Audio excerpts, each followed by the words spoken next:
परिवार और माँ, तीन भाई और एक बहन की कहानी। एक गांव में एक सुखी परिवार रहता था। उस परिवार में तीन भाई और एक बहन थी। उनके माँ बाप उन चारों से बेहद प्यार करते थे, मगर बीच वाले बेटे से थोड़ा परेशान थे। बड़ा बेटा पढ़ लिख कर डॉक्टर बन गया था, छोटा बेटा भी पढ़ लिख कर इंजीनियर बन गया था, मगर बीच वाला बेटा बिल्कुल गंवार और आवारा किस्म का था। कुछ समय बाद उनके दोनों बेटे डॉक्टर और इंजीनियर ने शादी कर ली और महीनों के बाद ही इनकी बेटी का भी एक अच्छे घराने में विवाह हो गया। मगर बीच वाला बेटा अभी भी कुंवारा ही था। वह अनपढ़ था और कहीं पर मजदूरी का छोटा सा काम करता था। उसको शादी के लिए कोई भी लड़की नहीं मिल रही थी। उसके माँ बाप उससे बहुत परेशान हो चुके थे।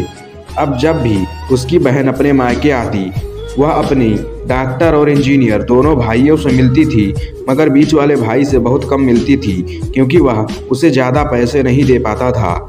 लेकिन फिर भी वह अपनी बहन से बहुत अधिक प्यार करता था। कुछ समय बाद उनके पिता की बीच वाले बेटे की शादी किए बिना ही मृत्यु हो गई। उनकी माँ ने सोचा कहीं अब किसी के मुंह से बंटवारे की बात ना निकले, इसलिए अपने ही गांव में एक सीधी सादी लड़की से मंझले बेटे की शादी करवा दी। शादी होते ही ना जाने क्या हुआ, अनपढ़ बेटा मन लगा कर काम करने लगा और पहले से कहीं ज़्यादा मेहनत भी करने लगा। अब कोई भी उसका पुराना दोस्त मटर गश्ती करने के लिए बुलाने आता तो वह मना कर देता। एक दिन उनके डॉक्टर और इंजीनियर भाई ने सोचा कि यह तो गंवार और अनपढ़ है, हम इससे कहीं ज़्यादा पैसे कमा लेते हैं, इसलिए अब हमें बंटवारा कर लेना चाहिए। माँ के लाख मना करने के बाद भी दोनों बेटों ने बंटवारे की तारीख तय कर दी और उन्होंने अपनी बहन को भी बुला लिया। तभी उनका गंवार भाई कहता है कि तुम लोग बंटवारा कर लो, मुझे जो भी बचे वो दे देना या ना देना, मैं शाम को आकर अंगूठा लगा दूंगा। तभी उसकी बहन कहती है, अरे बेवकूफ़, तू तो हमेशा बेवकूफ़ ही रहेगा, ज़मीन का हिस्सा तो आमने सामने बैठकर ही होता है। और उसकी माँ भी उसे काम पर जाने से रोकती है। उसी वक्त वकील भी वहाँ आ जाता है और कहता है कि उसका सारा हिस्सा मिलाकर 10 बीघा ज़मीन और एक मकान है।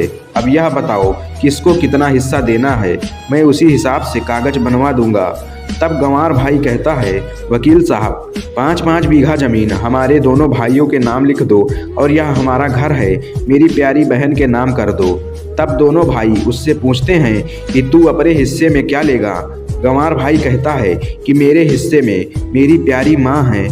वह अपनी पत्नी की तरफ मुस्कुराते हुए कहता है, क्यों, क्या मैंने गलत कहा?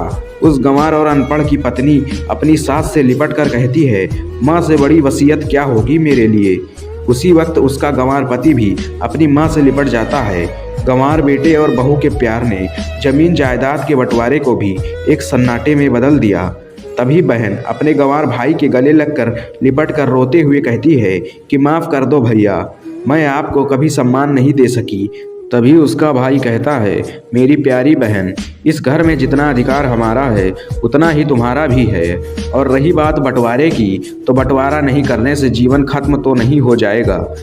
क्यों करते हैं हम बंटवारा? क्या हम एक साथ मिलकर नहीं रह सकते? जैसे हम बचपन में मिलकर खेलते रहते थे, एक साथ मिलकर रहने को ही तो परिवार कहते हैं। एक अच्छा परिवार और उसके परिवार को संभालने वाली को माँ कहते हैं। तभी उसके दोनों भाई बहुत शर्मिंदा होते हैं और बंटवारे के सभी कागज फाड़ कर फेंक देते हैं। और उस दिन के बाद उनका पूरा परिवार खुशी खुशी एक साथ रहने लगता है। दोस्तों, आशा करते हैं यह कहानी आपको पसंद आई होगी। अगर यह कहानी आपको ज़रा सी भी अच्छी लगी है तो प्लीज़ इस वीडियो को लाइक करें और हमारे चैनल को सब्सक्राइब करके अपना सपोर्ट ज़रूर दिखाएं। आपका बहुमूल्य समय देने के लिए तहे दिल से धन्यवाद।